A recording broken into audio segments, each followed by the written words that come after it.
Measures of dispersion. First of all, why is dispersion important? Let's have a look at two stocks, so stock A and stock B. Now you can see their expected return is the same. In other words, over the entire period, so starting from here all the way to the end, their average return will be 10%. But look at the volatility that the two stocks experienced along the way. So if you look at the stock A, the individual returns, which is represented by the red line here, were pretty close to the 10% average. On the other hand, if you look at stock B, you could see that the individual returns had a very wide dispersion from the average. So therefore, while both stocks have the same average return, the individual period returns for stock B are more dispersed. And therefore, stock B's returns are more volatile, therefore more uncertain, and therefore more risky. These three words are interrelated, and that makes perfect sense. If something is more volatile, that means it's more uncertain, and if something is more uncertain, therefore it is more risky.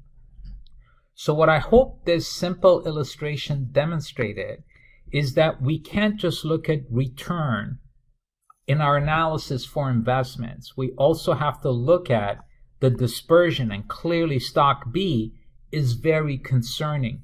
Now, I can understand if stock B is volatile, but then I would expect a much higher return than a more stable investment.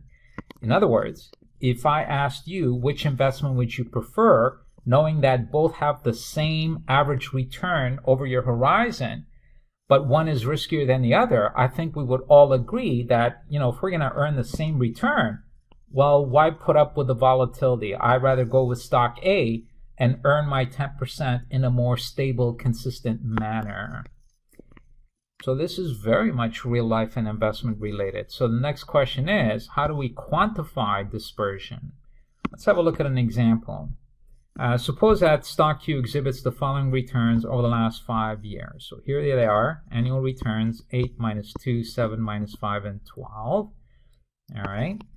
So now what we need to do is we need to measure the dispersion. So now generally the way we measure dispersion, and I showed you here, is we measure dispersion around the average.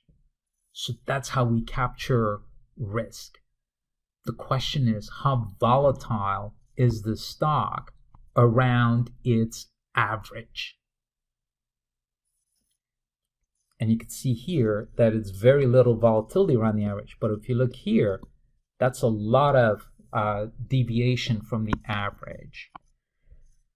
So that is going to be the first step for practically all measures of dispersion. Let's find the average, and then we can measure how dispersed the individual returns are around the average. All right, so the default approach to calculate average is just arithmetic average, which we just add up the values and divide by number of observations, so you have 4.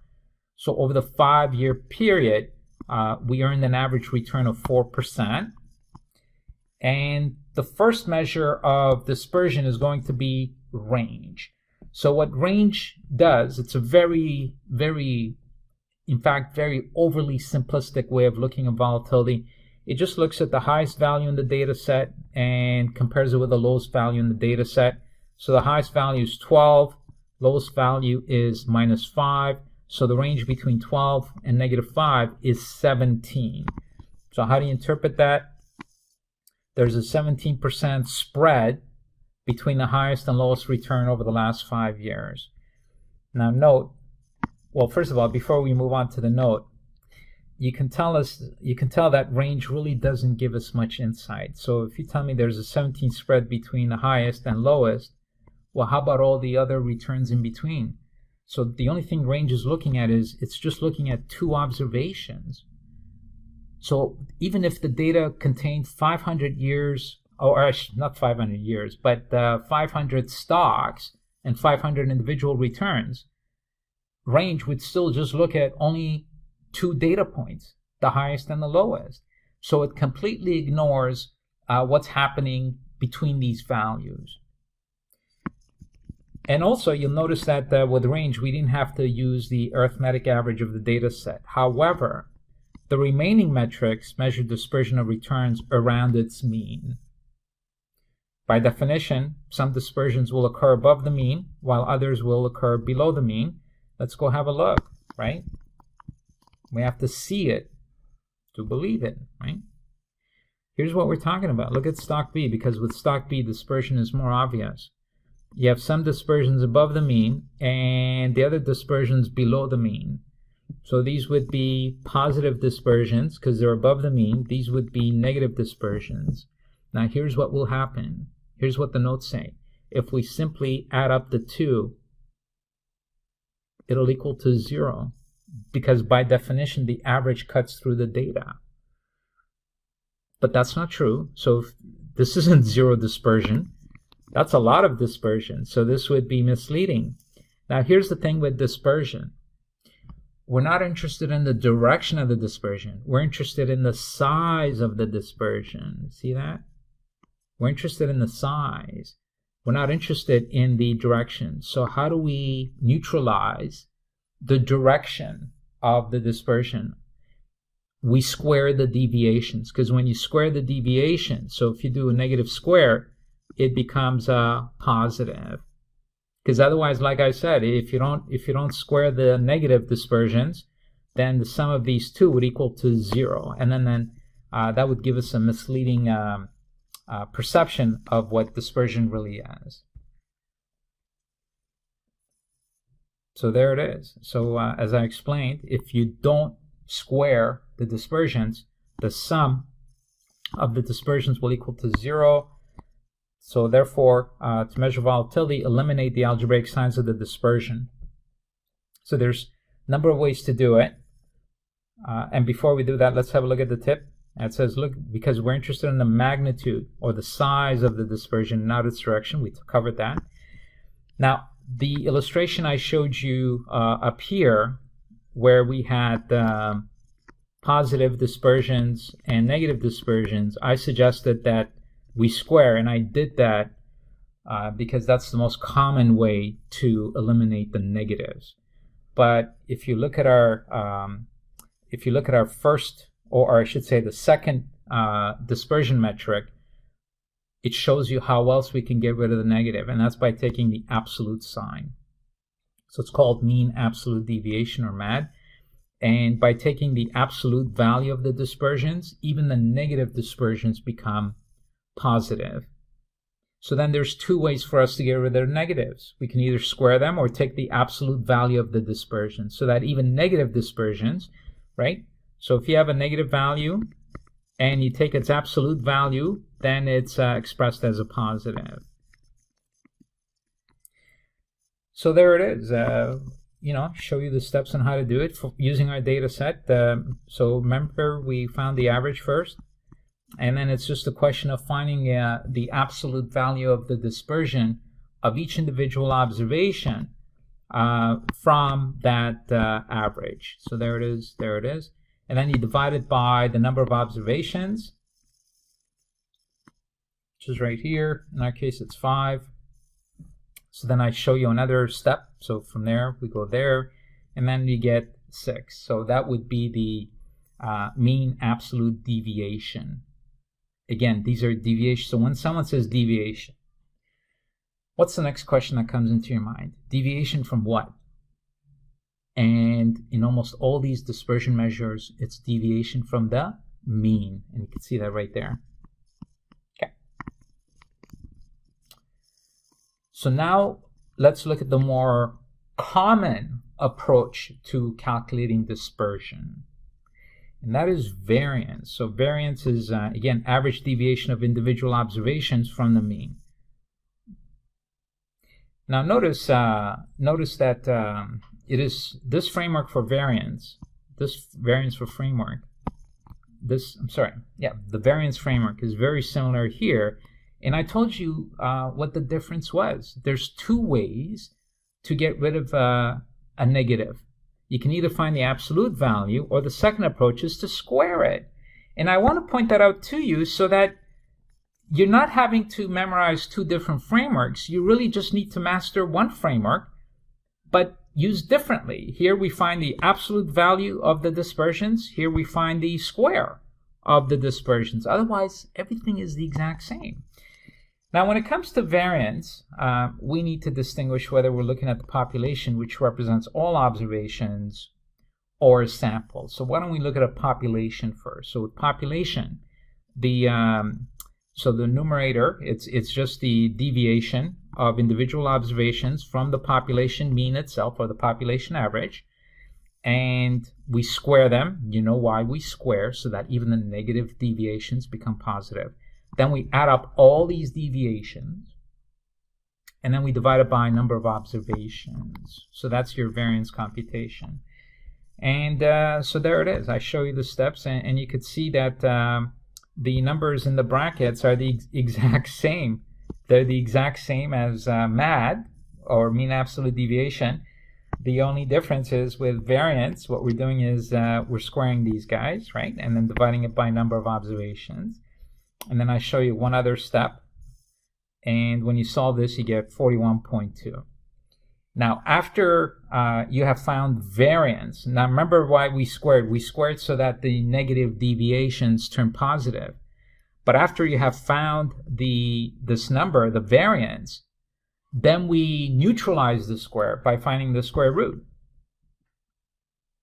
So when you're doing the algebra, you're always doing it in variance. But then when you're ready for the final answer, you bring it back to its original state, i.e., without squaring. So you just find the square root of 41.2, and it works out to 6.4%. So what does this measure? Again, it's the deviation of individual observations from the mean. Specifically, it's the average deviation. Why is it average deviation? Because you can see each individual observation has its own dispersion from the average, or the mean, I should say. So what variance and mean absolute deviation do, they're really calculating, what they're really saying is, look, we have a lot of data points. On average, this is how much they deviated from the mean. And there it is. On average, the annual returns deviated by 6.4% from the mean returns over that period. Now tip, notice we use the same data set for mean absolute deviation and standard deviation, but we got different measures of dispersion. Why is that? Well, with standard deviation, remember that the dispersions were initially squared, so this would give the bigger dispersions even more influence. So when you find the square of a big number, it becomes exponentially larger than if you squared a small number. And that is really the mathematical explanation as to why, for the same data set, standard deviation ended up being higher than mean absolute deviation. So this is with squaring, with squaring, with squaring, and this is without squaring. Now, when you're dealing with a sample, which is just a subset of the population, the only thing that changes fundamentally is the divisor. So remember, with a population, if we're looking at the dispersion of population, the denominator is n, but if you're looking at a sample, the denominator becomes n minus 1. And just very quickly, what's the logic here? So when you're doing n minus 1, the divisor becomes smaller, right? Because instead of n, it's n minus 1. So n minus 1 is lower than n. And therefore this increases, the variance increases. But doesn't that make sense? Because when you're dealing with a sample as opposed to the entire data set, wouldn't you expect there to be more uncertainty with a sample? See how there's a storyline behind the mathematics? Okay, so that's about it. And the other thing that changes is some of the annotations that are used. So if you're dealing with a sample, we use the sample average, which is x bar, whereas if we were dealing with a population, we're using mu. But that's cosmetic. Like that's not a fundamental difference. That's just using a different notation for average, because even here it's average. And the denominator, the n, is referring to the sample size itself. Okay, but the computation is almost exactly identical. So you could see in the numerator, so had the above data set been for a sample, you could see that this numerator is the exact same numerator that we used when we calculated population variance. The only difference is with population, you're dividing it by n, but with a sample, you're dividing it by 4, which is n minus 1. So when you work that out, you get that sample variance, 51.5. But just as we did for population variance, after you have the variance number computed, we go back to the non-square, which is the square root, right? Remember why we squared in the first place. It's to get rid of the negative signs.